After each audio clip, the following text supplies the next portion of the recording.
The morning newspaper lay heavy on the dew-kissed lawn of the split-level home on Meadowlark Lane in Powell, Ohio, a testament to a routine suddenly inexplicably broken.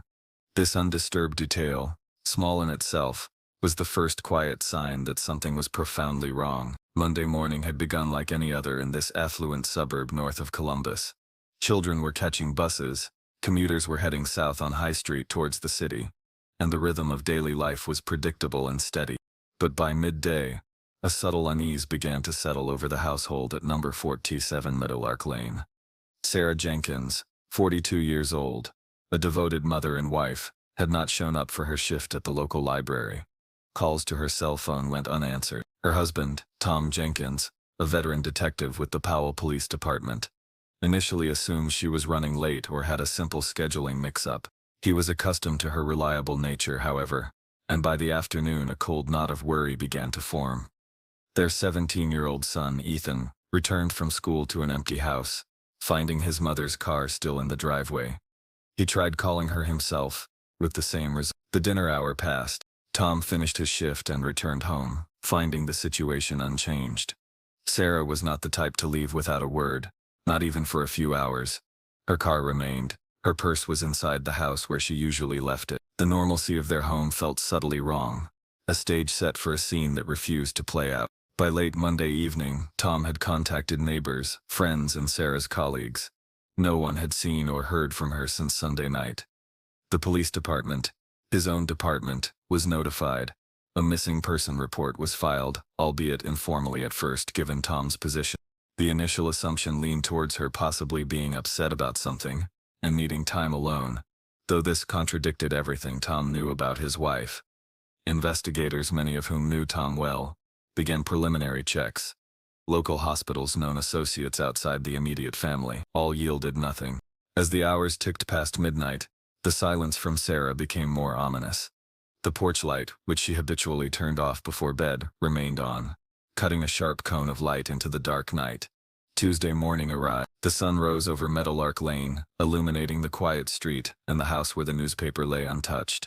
Tom, accompanied by fellow officers, including his partner, Detective Lena Reynolds, returned to the house. A more thorough check was needed. Access was gained through the back door. There were no immediate signs of forced entry from the exterior.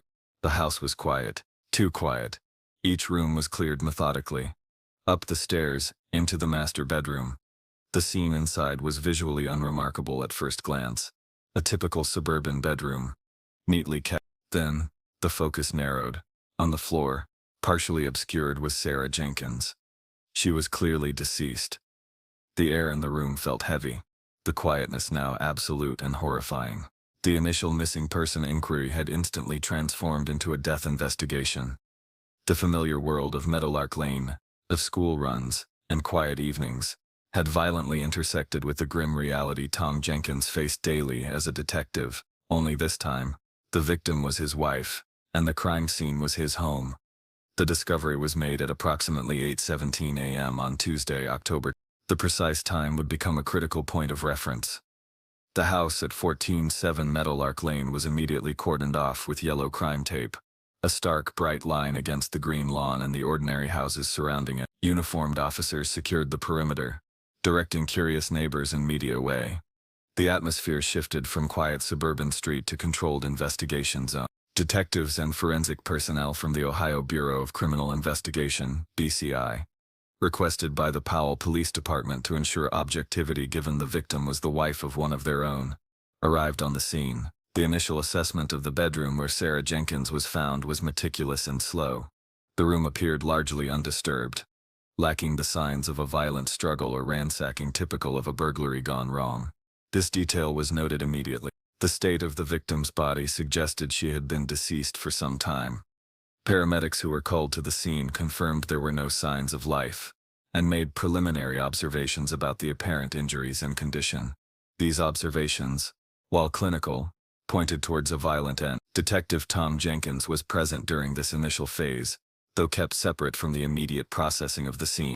His demeanor was described as stunned, withdrawn, a stark contrast to his usual professional bearing. His son, Ethan, was also at the house, and was quickly taken to a neighbor's home.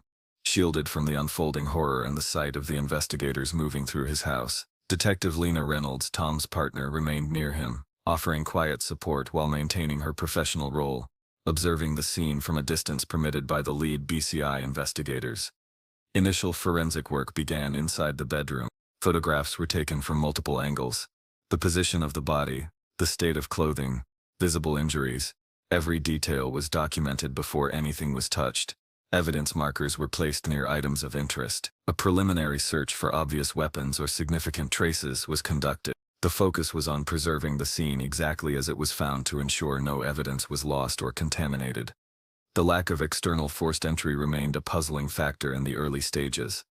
If someone had entered the house and killed Sarah, how had they gained access without breaking in? This question immediately directed attention towards individuals who had legitimate access to the home: family, close friends, someone with a key. Investigators began constructing a timeline based on preliminary interviews. Sarah was last confirmed to have been alive sometime Sunday evening. She had spoken to her mother on the phone around 7:30 p.m. She had been home with Tom and Ethan. What happened between that time and Tuesday morning when she was found? Tom provided an account of his and Ethan's movements. He stated he had been home Sunday evening and gone to bed later that night. He left for work Monday morning assuming Sarah was still asleep or preparing for her day. Ethan had gone to school as usual. Neither had seen her alive since Sunday night. Detective Reynolds confirmed she had seen Tom at the station Monday morning. This early timeline seemed straightforward, but the lack of any contact from Sarah on Monday raised immediate questions. The undisturbed nature of much of the house, juxtaposed with the violence that had occurred in the bedroom, presented a complex picture. Was this a targeted attack, or something more spontaneous? The initial hours of the investigation were spent gathering foundational facts, securing evidence, and attempting to make sense of the contradictory details. A crucial item seemed to be missing from the scene, its absence only noted after a more detailed inventory was conducted later. A small, personal item Sarah always kept nearby. Its disappearance felt significant, though its relevance was not yet understood. The formal investigation expanded rapidly from Meadowlark Lane. BCI detectives, taking the lead, began conducting formal interviews. Tom Jenkins provided a detailed statement, recounting the quiet Sunday evening at home, his departure for work on Monday, the growing concern throughout the day, and the final grim discovery. His account was clinically precise, reflecting his training, yet underscored by obvious grief. Ethan was interviewed separately, accompanied by a family advocate. His statement corroborated his father's timeline for Sunday evening and Monday morning. He described seeing his mother briefly on Sunday night, before going to his room. He left for school Monday morning, assuming she was fine. His reaction was one of shock and confusion. Neighbors on Meadowlark Lane were canvassed systematically. Most described Sarah as a pleasant, quiet woman, dedicated to her family. Paraphrased statements offered glimpses into her life. She was always gardening, kept the yard beautiful, said one neighbor. I'd see her coming and going, seemed like a normal, happy family, stated another. Never heard any arguments or trouble over there. These accounts painted a picture of suburban normalcy, making the violence within the home all the more jarring. Sarah Jenkins's background was explored. She worked part-time at the Powell Branch Library, a job she enjoyed. Colleagues described her as reliable and kind. She had no known enemies, no significant debts, no history of conflict that anyone was aware of. Her life appeared ordinary, stable. Financial records for the family were requested. Digital forensic teams began examining Sarah's phone and computer for any clues about her state of mind, recent communications, or potential conflicts. Tom and Ethan's digital lives were also subject to scrutiny, a standard part of any investigation involving family members, especially when initial theories are limited. Detective Lena Reynolds, as Tom's partner and a presence at the scene, also provided a statement detailing her interactions with Tom on Monday and her presence at the house Tuesday morning. Her account was straightforward and professional. The initial focus remained broad, considering all possibilities: a break-in that escalated, a targeted attack by someone known or unknown, or conflict within the household. The lack of forced entry from the exterior continued to be a critical piece of information, subtly guiding the direction of the investigation towards individuals who could enter the house without force. Detectives methodically worked through the known timeline, trying to find any discrepancies or anomalies in the accounts provided by Tom and Ethan. Their stated movements on Sunday night and Monday morning were checked against external evidence where possible. Cell phone pings, security camera footage from neighbors or local businesses, witness sightings. At this stage, nothing definitively contradicted their statement. The profile of the victim, a seemingly ordinary woman with no apparent risk factors, made the crime particularly unsettling and difficult to immediately categorize.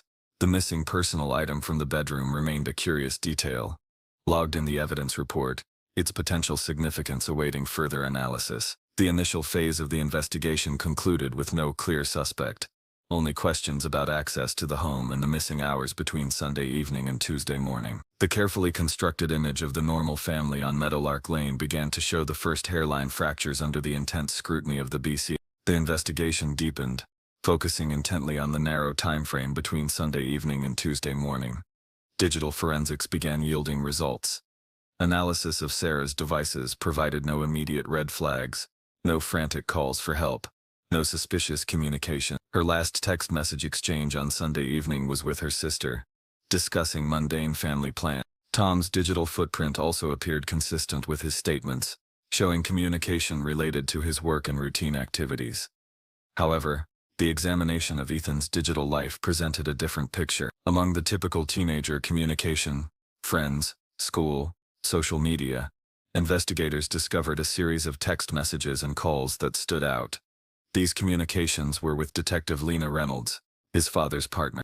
The volume and timing of these exchanges were unusual. They were frequent and extended late into Sunday night. Further analysis of the content, initially coded or indirect, began to reveal an unexpected and highly inappropriate relationship between the 40-year-old detective and the 17-year-old son of her partner and the victim. This discovery immediately introduced a new, volatile element into the investigation. The professional relationship between Tom Jenkins and Lena Reynolds, built over years of working cases together, was intertwined with a hidden personal betrayal involving his son and now, his deceased wife. The immediate question for investigators was how this relationship intersected with Sarah Jenkins's death. Was Sarah aware of the relationship? Was her potential discovery of it a motive?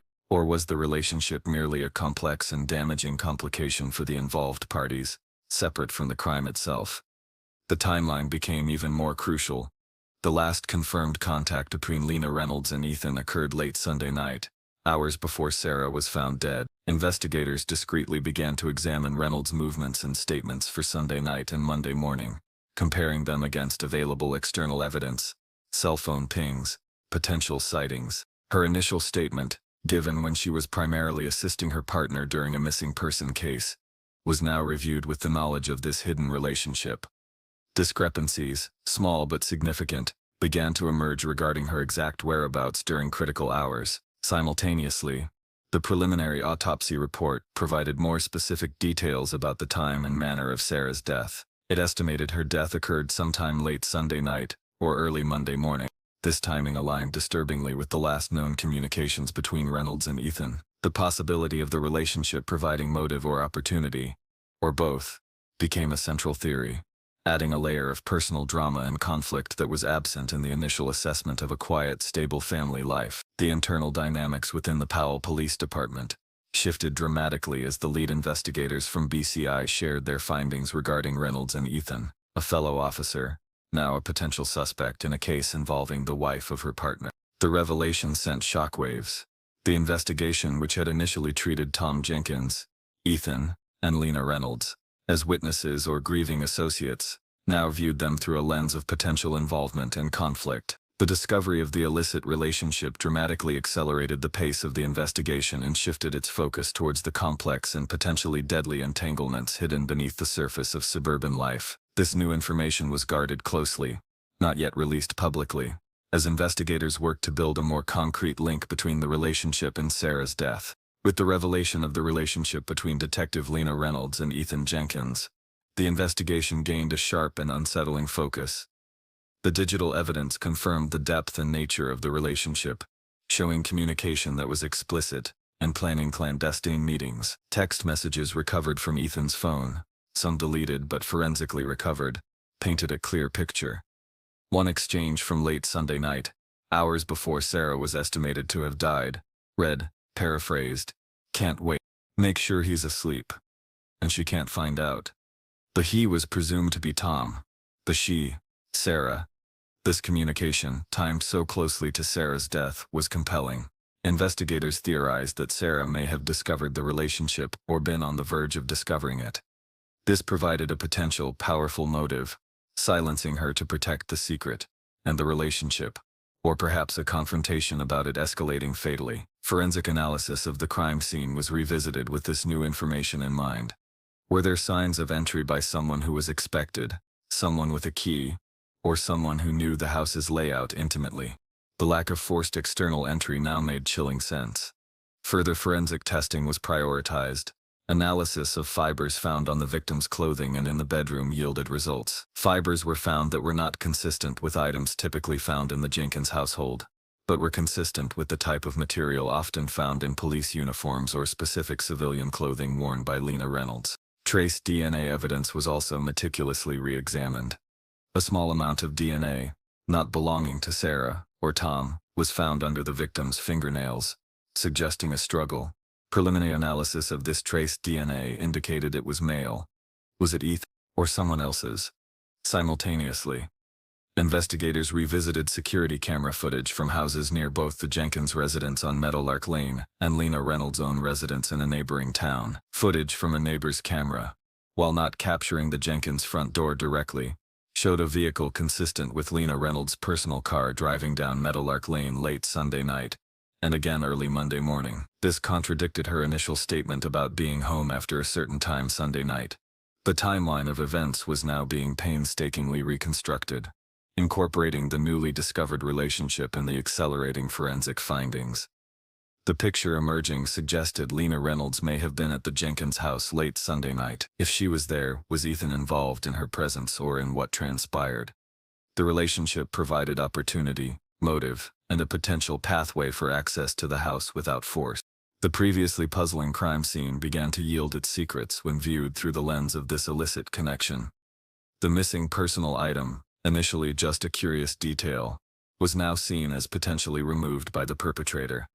Was it taken as a trophy, or to cover up evidence? The investigation, having started as a search for an unknown intruder, had circled back to the family's inner circle and the surprising, illicit connection between the victim's son and her husband's partner. The evidence, both digital and forensic, was converging rapidly, pointing towards a scenario where the secret relationship was the catalyst for the violence.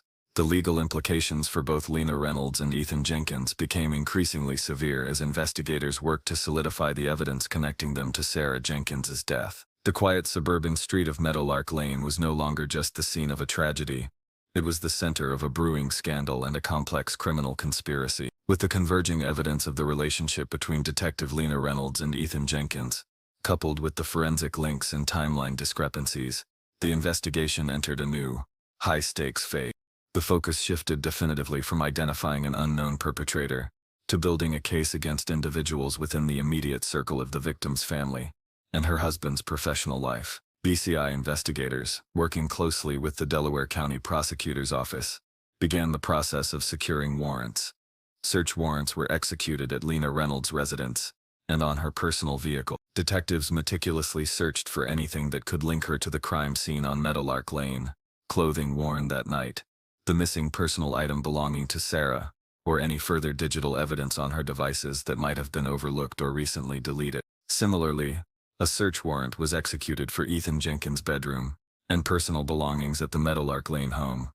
His computer, gaming consoles, and any storage devices were seized for further digital forensic analysis. Physical items from his room were also collected as potential evidence, particularly anything that might have been worn or used on Sunday night. The atmosphere within the Powell Police Department was tense. One of their own was now the subject of a homicide investigation.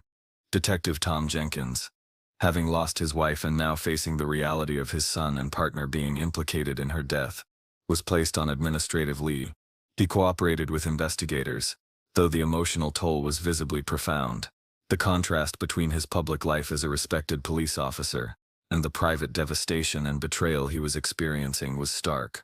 Investigators re-interviewed neighbors and colleagues of both Sarah Jenkins and Lena Reynolds, seeking any past interactions, signs of conflict, or knowledge of the relationship. While most neighbors had seen only the veneer of suburban normalcy, some colleagues of Reynolds noted changes in her behavior in recent months, which in retrospect could be attributed to the stress of the hidden relationship.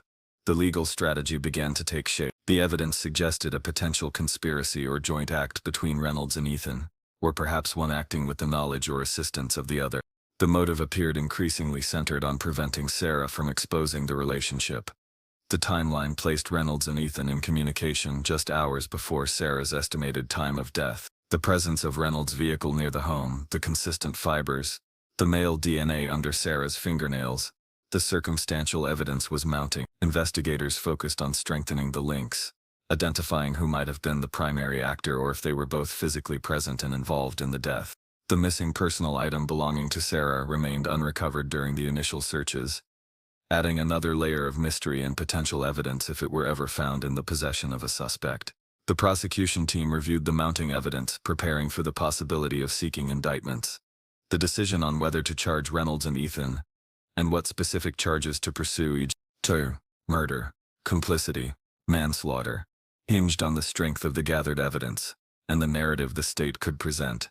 The gravity of charging a police officer and a minor in the death of the officer's wife and the minor's mother was immense, necessitating a meticulously built case. As the evidence was compiled, the focus turned towards presenting a clear and compelling sequence of events, using the digital, forensic, and testimonial evidence to reconstruct the moments leading to Sarah's death on that quiet Sunday night in Powell, Ohio. The investigation had moved from a search for answers to a clear pursuit of justice, now aimed squarely at those closest to the victim. The tension in Powell was palpable as rumors began to circulate, whispers about the police officer and the son, and the dark secret that may have led to murder on Meadowlark Lane.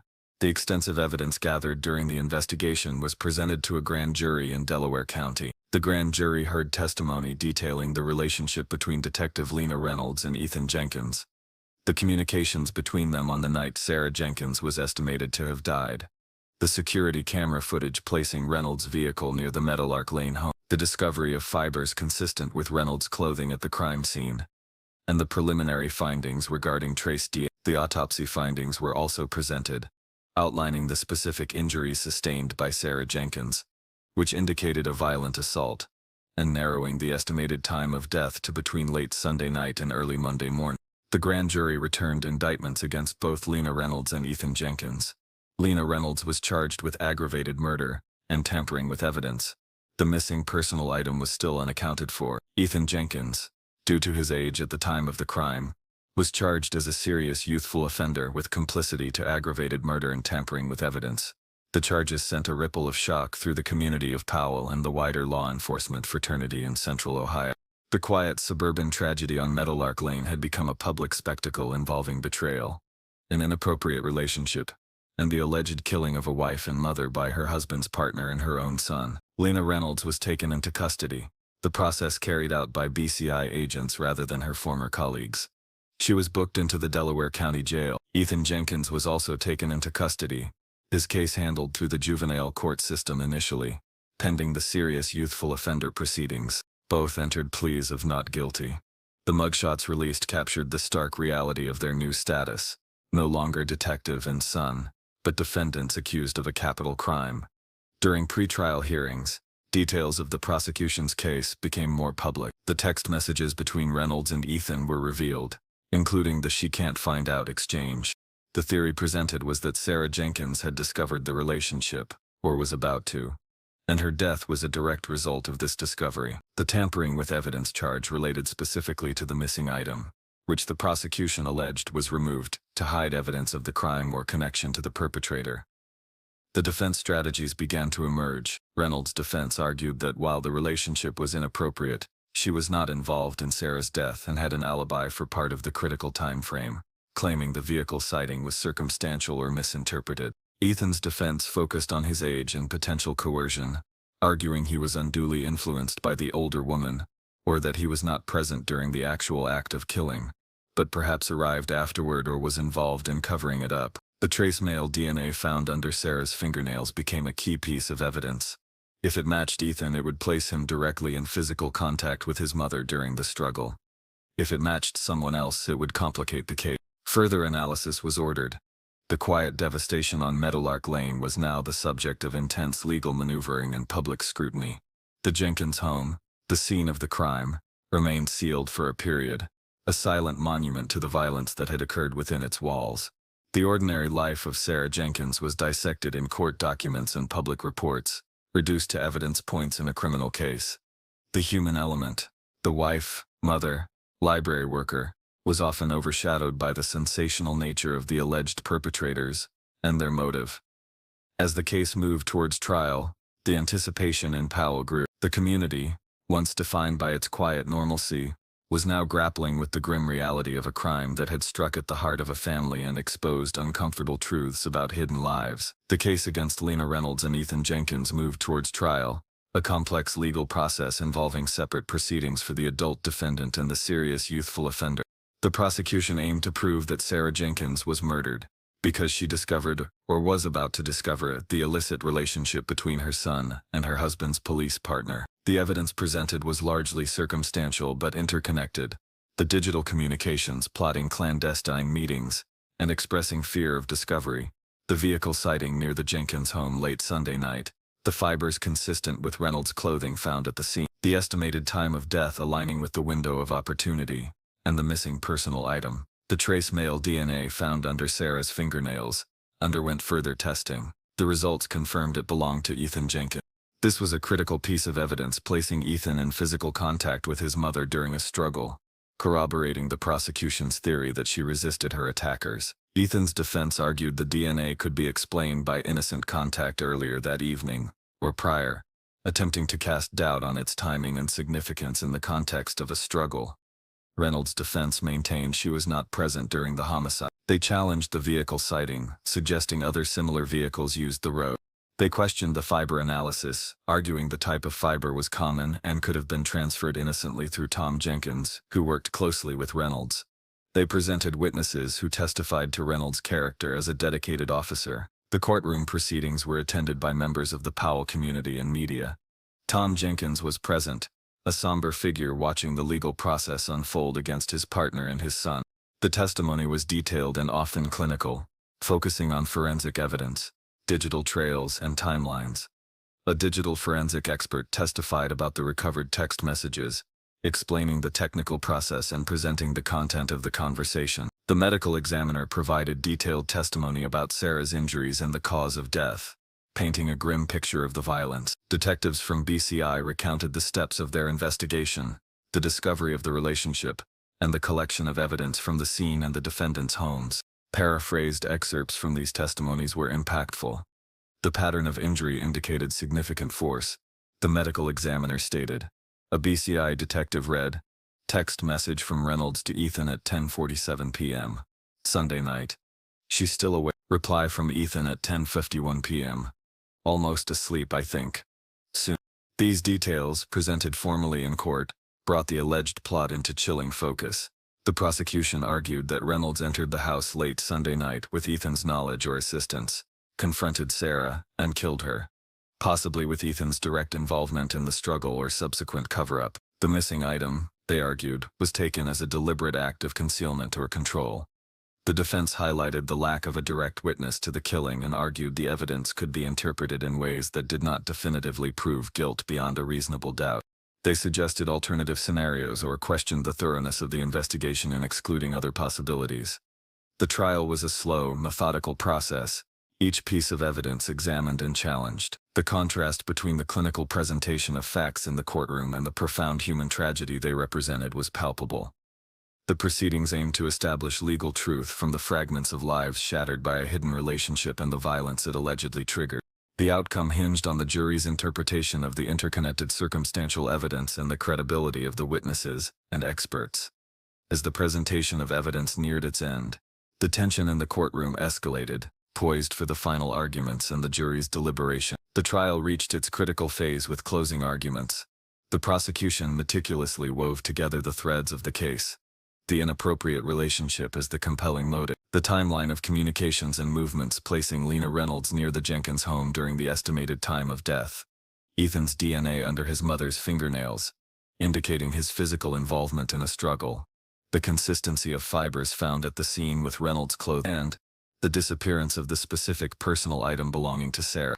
They argued that the evidence, while circumstantial, formed an unbreakable chain pointing to Reynolds and Ethan acting together, or one enabling the other, to prevent Sarah from exposing their secret, resulting in her murder. This was not a random act. The prosecutor argued, paraphrased for clarity, this was a deliberate act born of desperation to protect a hidden life, carried out in the very home that secret was meant to be hidden from. The victim's own son and her husband's partner, united by a twisted bond, allegedly ended her life. The defense for Lena Reynolds countered by emphasizing the lack of direct evidence placing her inside the house at the exact moment of the killing. They reiterated that the relationship, while wrong, did not prove murder. They argued that the vehicle sighting was inconclusive.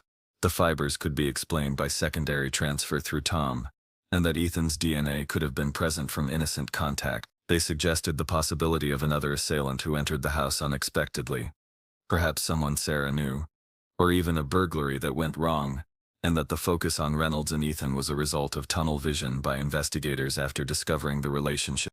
Ethan Jenkins' defense focused on his age and the influence Reynolds held over him. They argued he was a minor manipulated by an older woman, and that his involvement, if any, was under duress or limited to events after his mother's death, perhaps coerced into helping cover up a crime he did not commit himself. The defense argued that while his DNA was present, the context of the struggle was inferred, not proven definitively to have occurred at the exact moment of death. The jury was instructed on the relevant laws, including aggravated murder, complicity and tampering with evidence, and the burden of proof beyond a reasonable doubt. They retired to deliberate.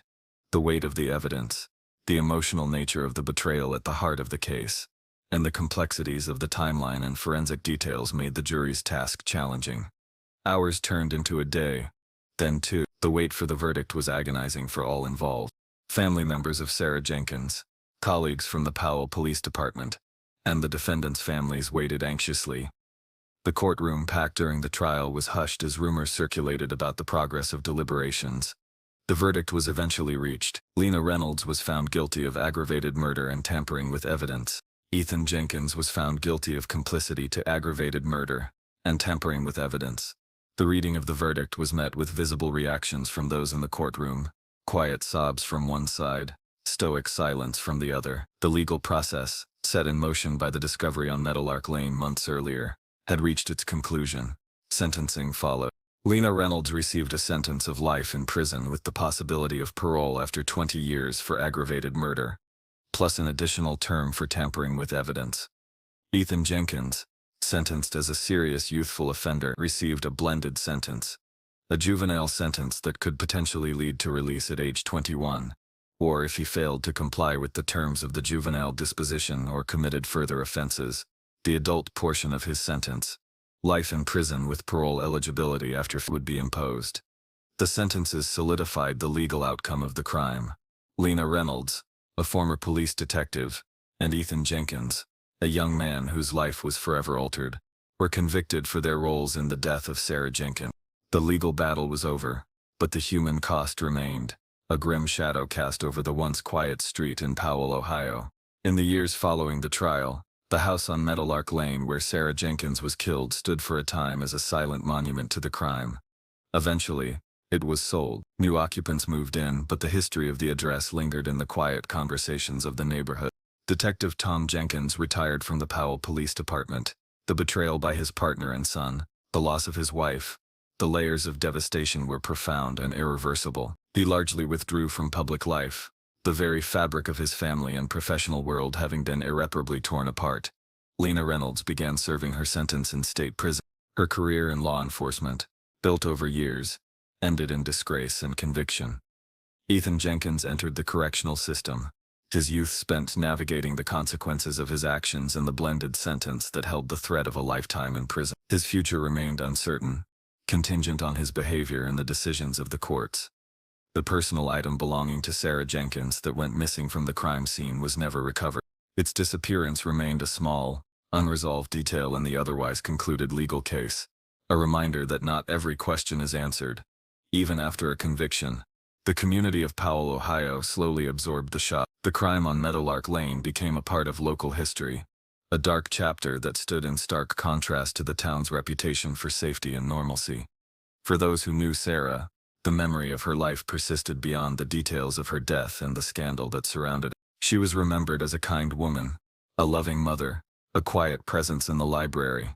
The brutal manner of her death and the identities of those convicted of her killing added layers of pain and disbelief to her loss. The legal proceedings, while providing a form of closure in terms of accountability, could not mend the shattered lives left in their wake. The house, the street, the town, they physically remained, but they were subtly altered by the violence that had occurred. The clinical details of the case, the fiber analysis, the DNA evidence, the text messages, became part of the public record, illustrating the path the investigation took from a missing person report to a murder conviction. But beneath the procedural specifics and the legal judgments lay the profound and quiet devastation experienced by real people. A family destroyed, a career ruined, a life tragically ended. The search for truth had uncovered a hidden reality that proved fatal. The silence on Meadowlark Lane, once just the peaceful quiet of a suburban evening, now carried the faint echo of a past violence, a reminder of how quickly the veneer of normalcy can be stripped away, revealing the capacity for darkness and the lasting, haunting cost of secret lives.